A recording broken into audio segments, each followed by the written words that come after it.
दिकुली रामनगर देवभूमि उत्तराखंड। 24 सितंबर को देवभूमि हरिद्वार की परम पवित्र धरती पर देश भर से आए हुए हजारों ब्राह्मण प्रतिनिधियों का ब्राह्मण महाकुंभ का आयोजन संपन्न होने के बाद 30 अक्टूबर 2023 को महाकुंभ आयोजन की एक समीक्षा बैठक का आयोजन जिम कॉर्बेट नेशनल पार्क के अंदर शिवालिक पहाड़ियों के बीच बसे दिकुली रामनगर उत्तराखंड स्थित पंडित हेमचंद्र भट्ट जी के फॉरेस्ट रिसोर्ट में संपन्न किया गया। सुबह लगभग 11 बजे रिसोर्ट के कॉमन हॉल में वैदिक ढंग से मंत्रोच्चार के बीच भगवान परशुराम जी के समक्ष दीप प्रज्वलन व पूजन उपरांत समीक्षा बैठक की कार्यवाही आरंभ की गई। सर्वप्रथम भारत के दिल्ली, यूपी, हरियाणा, पंजाब, एमपी और उत्तराखंड से आए संगठन के प्रतिनिधियों का माल्यार्पण, सम्मान व परिचय कार्यक्रम संपन्न किया गया। इसके उपरांत हरिद्वार ब्राह्मण कुंभ के मुख्य संयोजक पंडित विशाल शर्मा द्वारा सभी उपस्थित सदस्यों को महाकुंभ की सफलता के प्रति आभार व्यक्त कर धन्यवाद दिया गया। इसके उपरांत सभाध्यक्ष पंडित हेमचंद्र भट्ट जी अध्यक्ष उत्तराखंड द्वारा कार्यक्रम का संचालन आरंभ किया गया। सर्वप्रथम पंडित विशाल शर्मा जी द्वारा गत 24 सितंबर को हरिद्वार में संपन्न किए गए ब्राह्मण महाकुंभ के आयोजन में किए गए व्यय व आय का लेखा जोखा प्रस्तुत किया गया और आज़ादी के 75 वर्षों बाद देश के ब्राह्मण के प्रति शासन प्रशासन के उपेक्षापूर्ण व्यवहार, आरक्षण व विश्व के अजूबे SC/ST एक्ट के द्वारा आज़ाद भारत में ब्राह्मणों व सवर्णों के साथ निरंतर हो रहे शोषण पर चिंता व्यक्त की गई। समीक्षा बैठक में सम्मिलित देश में विभिन्न राज्यों से आए हुए सभी ब्राह्मण प्रतिनिधियों से एक राष्ट्रीय स्तर की ब्राह्मण संस्था बनाए जाने का आह्वान करते हुए उनके विचार व सुझाव मांगे गए। इसी के साथ पूर्व में संपन्न किए गए ब्राह्मण महाकुंभ आयोजन की निष्पक्ष समीक्षा हेतु सभी प्रतिनिधियों से अपने विचार साझा करने का आह्वान किया गया। सभी विद्वान प्रतिनिधियों के विचारों पर मनन करने उपरांत सर्वसहमति से तय हुआ कि देश में आज़ादी के 75 वर्षों बाद देश के राजनीतिक दलों द्वारा वोट की राजनीति के चलते आरक्षण और अजूबे एक्टों के जरिए देश के ब्राह्मणों, सवर्णों को आज़ाद देश का दोयम दर्जे का नागरिक बनाए जाने का जो षड्यंत्र योजनाबद्ध तरीके से रचा जा रहा है, इस षड्यंत्र का राष्ट्रीय स्तर पर विरोध करने हेतु एक राष्ट्रीय ब्राह्मण संगठन बनाए जाने आह्वान किया गया। पंडित विशाल शर्मा ने कहा कि बनाए जाने वाले ब्राह्मण संगठन में देश के विभिन्न प्रांतों से भाषा, गोत्र, जाति, उपजाति, ऊंच नीच का भेद मिटाकर ब्राह्मण पदाधिकारी व सदस्य बनाए जाएंगे और ब्राह्मण समाज के सेवानिवृत्त मुख्य सचिव, सेवानिवृत्त न्यायाधीश, पुलिस व प्रशासनिक व सैन्य अधिकारियों को संगठन का पदाधिकारी बनाकर एक सिस्टमेटिक तरीके से ब्राह्मणों के राष्ट्रीय संगठन का गठन व विस्तार किया जाएगा। इस संगठन के जरिए देश के विभिन्न राज्यों में रहने वाले अलग अलग भाषा बोलने वाले तमाम ब्राह्मणों को जोड़ा जाएगा और सभी को एक मंच पर लाकर देश के ब्राह्मणों को एकजुट कर महज राजनीति व तुष्टीकरण के चलते देश में ब्राह्मण विरोधी विचारधारा का प्रचार प्रसार करने वालों के विरुद्ध संवैधानिक अधिकारों के अंतर्गत विरोधात्मक कार्यवाही की जाएगी। विशाल शर्मा ने कहा, हम देश की किसी भी जाति या समुदाय का विरोध नहीं करते, हमारा विरोध उस व्यवस्था से है, उस सिस्टम से है जो देश के ब्राह्मणों और सवर्णों को मिटा देने पर आमादा है और अगर यही क्रम चलता रहा तो आगामी कुछ वर्षों में ही देश भर के ब्राह्मणों व सवर्णों का अस्तित्व मिट जाएगा। समीक्षा बैठक में विशाल शर्मा, आदेश शर्मा, हेमचंद्र भट्ट, उमा पंत, ललित पांडे, आशुतोष शर्मा, नरेश चंद्र पंत, सुरेंद्र शर्मा, के शर्मा, ऋषि भारद्वाज, परमानंद कौशिक, प्रमोद शर्मा, श्याम शर्मा, सर्वेश शर्मा, लोकेश भारद्वाज, रोहित शर्मा, बलवीर शर्मा, ND शर्मा, उमेश जोशी, लता शर्मा, दीपिका गुड़िया, विमल गुड़िया, नरेश शर्मा, विक्की सैनी, चंद्र कुमार जोशी, पंकज कौशिक, नवीन नैथानी, कुलदीप शर्मा आदि संगठन कार्यकर्ता मौजूद रहे। समाचार संपादक आदेश शर्मा की एक्सक्लूसिव वीडियो रिपोर्ट। हरिद्वार जैसी जगह में भी जो हरिद्वार के लोगों ने हमें जो प्यार दिया, वो सम्मान दिया, जो वहाँ के महंत थे, संजय महंत जी का हमारे ऊपर काफी आशीर्वाद रहा। पूरा आश्रम उन्होंने हमें हमारे हवाले कर दिया और हमारे एक सतपाल ब्रह्मचारी जी, उन्होंने पूरा आश्रम दिया हमारे को, तमाम लोगों को रहने के लिए, तमाम उनका आभार प्रकट मैं करता हूँ। जो सम्मेलन में कमियां हुई हैं उसके लिए जो है आगे के लिए हमें ध्यान रहेगा कि हमें क्या क्या कमियां रही, लेकिन कुछ ही लोग साथ में बैठे बैठे लोगों को मना भी कर रहे थे कि भाई मत आना मत आना, ये भी चल रहा था हमारे लोगों में। तो कहने का मतलब ये है, अब हमें आगे क्या करना है, क्योंकि हमारी 11 सूत्री मांगे हैं, उस पर हमें आगे रणनीति बनानी है। ब्राह्मण वर्ल्ड फेडरेशन के पदाधिकारी और विधायक जी भी हमारे साथ हैं। अगर कोई देहरादून में प्रोग्राम होता है तो हम वहाँ देहरादून की इकाई से कहते हैं भाई वहाँ पे जो है मुख्यमंत्री को ज्ञापन दिया हो। तो मैं चाहता हूँ कि हम ब्राह्मण जो है वर्ल्ड फेडरेशन भी हमारे साथ है, हम सब लोग मिल करके, अशोक भाई हमारे जो है पूरे हिंदुस्तान में जो है जाते हैं, बेचारे हर जगह जो है अपनी बात रखते हैं और निष्पक्ष बात रखते हैं, गैर राजनीतिक तरीके से बात रखते हैं। मैंने राजनीति से त्याग पत्र इसलिए दिया कि मैं अगर राजनीति में होता तो अपनी पार्टी के उसमें दबा रहता, तो मैं किसी राजनीतिक पार्टी में नहीं हूँ। इसलिए मैं खुल के बात करना चाहता हूं। जो हमारी 11 सूत्री मांगे हैं, जो हमारे ब्राह्मण जितने भी यहाँ पे सांसद विधायक हैं, वो कभी भी संसद के अंदर ब्राह्मणों के हित की कोई बात नहीं रख सकते। मैं चाहता हूं कि 5 राज्यों में चुनाव है, अगर आपके वर्ल्ड फेडरेशन के या कोई अन्य पदाधिकारी वहां हैं, तो जो भी वहां का मुखिया है, जो चुनाव लड़ रहे हैं, जो हमारे लोग हैं या अन्य लोग जो आपके वहां आ रहे हैं, अन्य जाति के लोग भी आपके गांव में आएंगे, ग्राम सभा में आएंगे, तो हमारा फर्ज बनता है एक स्टाम्प लिख के रखें कि भाई आप ब्राह्मणों के हित में क्या जो है विधानसभा के अंदर बोलोगे, ब्राह्मणों के हित में आप आने वाले लोकसभा में हमारे हित में क्या। हम चाहते हैं कि हमारे ब्राह्मणों के हित में तो कोई सदन में बोल नहीं रहा है, भारतीय जनता पार्टी छुपा दे रही है या कांग्रेस छुपा दे रही है, समाजवादी पार्टी और अन्य जातियों के लोग खुल के अपने जो है एक एक जाति के लोग हम पे आरोप लगाते हैं। तो मैं चाहता हूं कि हमारे लोग भी जो है वही संसद विधानसभा में पहुंचाने का हम प्रयास करें, उनको पहले से तैयार करें, ताकि हमारे हित में वो जो है ब्राह्मणों के हित में बात हो। बाकी मैं आप ये जो है आज मेरे रिसोर्ट में आए, मेरा सौभाग्य है आप लोगों के यहाँ चरण पड़े, हमारे इतने सारे ब्राह्मणों का सम्मान और स्वागत करने का मुझे मौका मिला, मैं आपका आभारी हूँ। और मैं जो है हमारे जो मांगेराम जी हैं, मैं उनके घर भी गया था, तो मैं जो है अब आपके हमारे कोई अलग वो नहीं है, पूरे हिंदुस्तान के हम सारे ब्राह्मण एक हैं, जहां भी कोई सम्मेलन होगा हम सब लोग वहां पहुंचेंगे, हम सब लोग एक हैं। लेकिन हम लोग जो है चाटुकारी और तलवा चाटने की जो हमारी राजनीति जो रोटियां सेकने लग जाते हैं, तो वो नहीं होना चाहिए हम लोगों को। हम लोगों को अगर भारतीय जनता पार्टी में है तो उनसे दमदार तरीके से अपनी बात रखें। आज हमारी आवाज को दबाया जा रहा है, हमें किसी मुख्यमंत्री पूरे हिंदुस्तान में एक भी मुख्यमंत्री हमारा ब्राह्मण नहीं है, ना कांग्रेस ने दिया ना हमें भारतीय जनता पार्टी ने दिया, तो हमें कहने में शर्म नहीं आनी चाहिए। एक जमाना यह था कि हमारे पूरे हिंदुस्तान में कोई राज्य ऐसा नहीं था, सारे राज्य में सारे मुख्यमंत्री ब्राह्मण थे, प्रधानमंत्री ब्राह्मण था, 80% केंद्र में मंत्री ब्राह्मण थे, राष्ट्रपति ब्राह्मण था। आज हमें जो है मायावती के पैर छूने पड़ते हैं कि आप मुझे टिकट दो। एक जमाना यह था कि हम लोग टिकट बांटते थे, आज लोग हम टिकट मांगने वाली भीड़ में खड़े हैं।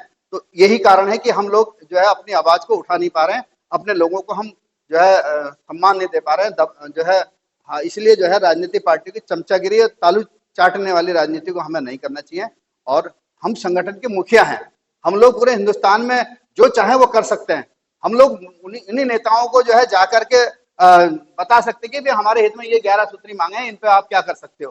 तो एक ज्ञापन के लिए हमें चाहे राष्ट्रपति जी से लेना हो या प्रधानमंत्री जी से, आप समय लीजिए। गृह मंत्री जी भी आए थे उनके हमारे मांगेराम जी के यहाँ दुख प्रकट करने, तो अब हम लोग सब लोग इकट्ठा हो गए। हमारे जैसे गडकरी जी हैं, हमारे ब्राह्मण नेता हैं, उनसे कहेंगे भाई ये इस तरीके से हमारी मांगों को आगे उठाइए, आप सदन में उठाइए, क्योंकि उनको भी दबाया जा रहा है, उनकी भी आवाज दबाई जा रही है। ये तो आपको पता ही है, प्रदेश में हमारे लोगों को सिर्फ पदों पर इस्तेमाल करने के लिए रखा जाता है। सिर्फ नीचे प्रदेश अध्यक्ष बन गया, खुश सुनने के साथ ब्राह्मण प्रदेश अध्यक्ष है, लेकिन ब्राह्मण मुख्यमंत्री नहीं है। उसकी लड़ाई हमें लड़नी है आगे, उस पर हम काम करेंगे। ज्यादा कुछ नहीं कहते हुए धन्यवाद।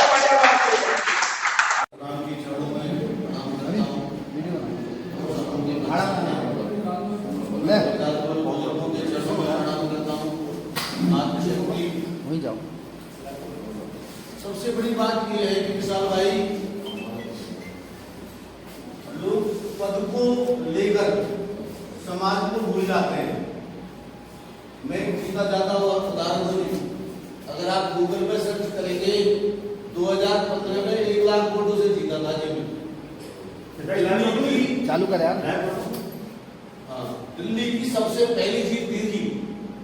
जिस वक्त लोगों की काउंटिंग स्टार्ट होती है, उस वक्त पूरे मीडिया पर आ गया था कि एमडी शर्मा 2015 में सबसे पहला आया कि विनरों में, और जिनको हराया था वो हजार करोड़ के आदमी थे। वीडियो का मेरे क्षेत्र में 1 लाख ब्राह्मण रहता है, और ब्राह्मण सर्व समाज से प्रेम करता है, तो सभी समाज ने वोट दिया। जनता की सेवा करी 5 साल में। हर मंच पर मेरे एनसीआर में जो भी ब्राह्मण सभा होती थी, फरीदाबाद, नोएडा, यूपी, मथुरा, लखनऊ, मैंने वहां जाकर ये कहा था कि भाई 5वीं 6वीं में जब कम पढ़ते थे तो प्रेयर होती थी, तो प्रेयर के बोल ये थे, तो प्रार्थना होती थी, जिस देश जात पर जन्म लिया बलिदान उसी पर हो जाए। ऐसा नहीं मेरे भाई, आज की डेट में सही मायने में खतरे में कौन है? ब्राह्मण खतरे में। जब एक दलित अपने समाज के लिए सदन में किसी बात की मांग कर सकता है, लेकिन ब्राह्मण नहीं कर सकता। ब्राह्मण कुर्सी पर बैठने के बाद, पद पर बैठने के बाद ब्राह्मण समाज के प्रोग्रामों को मतलब बचता है कि मेरे मुंह से कोई ऐसा शब्द ना निकल जाए कि दूसरी बरादरी मुझे वोट ना दे। मेरा सिर्फ कहने का मतलब ये है कि भाई आपको दुनिया कोई नुकसान नहीं पहुंचा रही, आपको नुकसान पहुंचा रहा है एक दूसरे के टांग खींचने वाला। देखिए जी, बहुत सारे बने अपने अपने स्तर पर सब काम कर रहे हैं। कोई किसी उद्देश्य से बना, कोई किसी उद्देश्य से बना। हाँ, आदमी कहता है मेरा बहुत बढ़िया, मैं कह रहा हूँ कि सब बढ़िया। लेकिन सवाल है संगठन हम जो बनाते हैं उसका उद्देश्य सभी का एक होता है, चाहे आपका हो, चाहे आपका, चाहे किसी का भी हो। वो उद्देश्य तो सफल ही नहीं हो पाता। किसी भी सरकार पे किसी भी संगठन का कोई दबाव नहीं है। इसका मतलब सरकार की जगह जीरो है संगठन एंगल से देखा जाए तो फायदा क्या नहीं बना करके। मैं लखनऊ को कर दूं, मैं दिल्ली कर दूं, मैं कहीं भी कर दूं, बात क्या। अगर संख्या बल से ही खाली होता तो राजस्थान में 8 लाख लोगों की भीड़ थी, भोपाल में 4 लाख लोगों की थी। क्या कारण रहा भाई? एक भी मांग सरकार ने ना राजस्थान में मानी ना भोपाल में मानी। इतने बड़े राजस्थान 2 स्टेटों में चुनाव चल रहे हैं, चुनाव में सरकार प्रेशर में आती है तो ये ब्राह्मणों की असफलता है। ब्राह्मण सिर्फ वोट बैंक के लिए है। तो अब हमें ऐसा क्या सोचना है कि हम वो रणनीति ना अपनाए। पर्सनल लाभ में तो हो सकता है। राजस्थान में खुद जिन्होंने सुनील तिवारी जी ने जो आयोजक थे उन्होंने भी अपने चुनाव करने की घोषणा करी। पर्सनल लाभ के लिए तो ठीक है, आप संख्या दिखा करके अपना बेनिफिट दे सकते हैं कि मैं विधायक बन जाऊंगा, सांसद बन जाऊंगा। लेकिन सवाल है कि आने वाली पीढ़ियों में जो हम लड़ रहे थे समय से उसका क्या लाभ? या तो हम छोड़ दे लड़ना, खाली झूठी तसल्ली है कि मेरा बड़ा, मैं 10 साल से, मैं 40 साल से। अगर नहीं छोड़ना तो फिर कहां पर हमारी गलतियां हैं, कहां पर ऐसा क्या रहा जिस वजह से सरकार को चुनी नहीं पाई। अभी फिर 7 नवंबर में दिल्ली में जंतर मंतर पर चल रहा है। लगभग सभी को पता होगा, कॉल आ रही है सभी के माध्यम से, सभी जाएंगे, हम भी जाएंगे। सवाल है कि उसका लाभ क्या होगा। तो मैं चाहता हूं इसकी जो मैंने भी जो निकाला और मैंने भी राय कईयों से दी, ऐसा नहीं कि मैं अकेले मन का मालिक हूं। सरकार को आज की डेट में अगर दबाव में लाना है तो समस्त, क्योंकि संगठन एक माध्यम है एकता का। मिसाल देने की, जब सरकार को ये संदेश जाएगा कि रियल में एक फर्जी बना दी, मैंने 10,000 संगठन इकट्ठे कर दिए, 2,000 कर दिए, 200 कर दिए, रियल में सारे संगठन जरूरत पड़ने पर एक, तब जाकर के सरकार दबाव करेगी। ब्राह्मणों का जो आज नई व्हाट्सएप के माध्यम से आप देख रहे हो कि एक नई और दिक्कत पैदा हो गई है जनगणना की। ये तो हमने कुछ से पहले जब हम दिल्ली गए थे, पंडित महावत मिश्रा जी ने ये नॉलेज दी थी। हमने आज से 3 महीना पहले बोलना शुरू कर दिया था, क्योंकि वो सांसद रहे 2 बार, उन्होंने हमें वो नॉलेज दी। उस दिन हमारी आंख खुली कि वाकई में हमें तो पता ही नहीं था, और बहुतों को नहीं पता। इसमें आज भी कई लोगों को नहीं पता होगा कि जब जनगणना होती है तब हम अपने गोत्र को प्राथमिकता देते हैं। तो वो हमारी महाबेवकूफी है ब्राह्मणों को। सरकार की नजर में हम 8% है कुल पूरे भारत में, और वैसे हम 17% है, लेकिन 17 नहीं है। सरकार के ऊपर जो मोहर है, जो आंकड़े बोलेंगे वही होगा। अभी बिहार में जो हुआ 3.5-4% की गणना रही हमारी, लेकिन एक्चुअल में 6% है हमारी। तो मैं ये चाहता हूं एक तो सभी को, क्योंकि सारे समस्या है, सभी को ये जब भी जनगणना हो अपना गोत्र छोड़ करके, जैसे दलित या मुस्लिम या सिख धर्म सब एक ही बात करते हैं, हम सिख हैं, हमें भी सिर्फ ब्राह्मण लिखना होगा, तब हमारी परसेंटेज बढ़ेगी। क्योंकि परसेंटेज के हिसाब से हिस्सेदारी होती है, राजनीतिक हिस्सेदारी मिलेगी आपको, आप कितना हल्ला करते जाओ। तो ये बहुत बड़ी बात है, इसको आप आने वाली पीढ़ियों को भी बताना होगा, यूथ को भी बताना होगा, क्योंकि खाली हमारे संगठनों को बताने से कुछ नहीं होगा। क्योंकि वोट तो 18 साल से ऊपर आपको बच्चा भी देता है।